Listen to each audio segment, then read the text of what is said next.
سلام دوستان، خوش اومده به کانال خودتون تخم مرغ. امروز میخوایم بریم با جذاب‌ترین بازیگرهای ایرانی آشنا بشیم. قبل از که بریم لایک و ساب یادتون نره. ساحر سهیلی متولد 3 بهمن 66، فرزند عید سهیلی کارگردان سینماست. کار خودشو در 14 سالگی با نقش کوتاهی در فیلم شب برهنه ساخت پدرش شروع کرده. بهرام رادان متولد 8 اردیبهشت 58، او با بازی در فیلم شور عشق به دنیای بازیگری معرفی شد. بازی در فیلم گاوخونی او را به بازیگری درجه 1 تبدیل کرده. پارسا پیروزفر متولد 22 شهریور 51 که با بازی در سریال در پناه تو به اوج شهرت و محبوبیت دست پیدا کرد. شهاب حسینی متولد 14 بهمن 52، اول بازیگریش هم در سال 79 در سریال پس از بارانه. پژمان بازیقی متولد 19 مرداد 53، در یک خانواده 5 نفره در تهران متولد شده. سوریشات به لاهیجان برمیگرده. 4 سالگی در مناظر سازمانی نیروهای دریایی زندگی میکرده. حمید محمدزاده متولد 17 فروردین 65،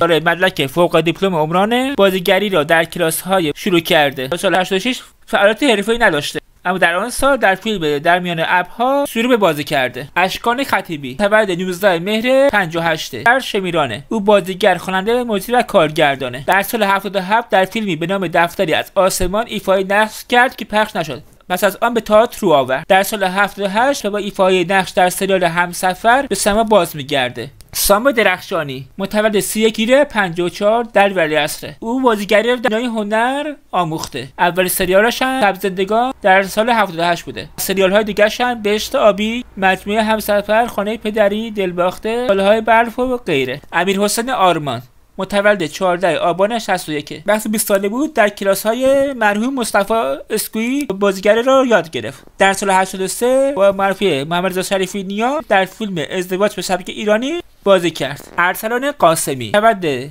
1 خرداد 74، مادرش نیشابوری و پدرش تهرانیه. از 8 سالگی جلوی دوربین رفته. حضور فعالی هم در عرصه مدلینگ داره. در کودکی در سریال حیث پیامبر در نقش کودکی بنیامین و در چشم باد در نقش کودکی بیژن بازی کرده. بچه مرسی اینجا همراهم بودید. لایک و فراموش نشه کامنت هم بذارید. شما بگید از کدوم بازیگر خوشتون میاد. تا ویدیو بعدی بدرود.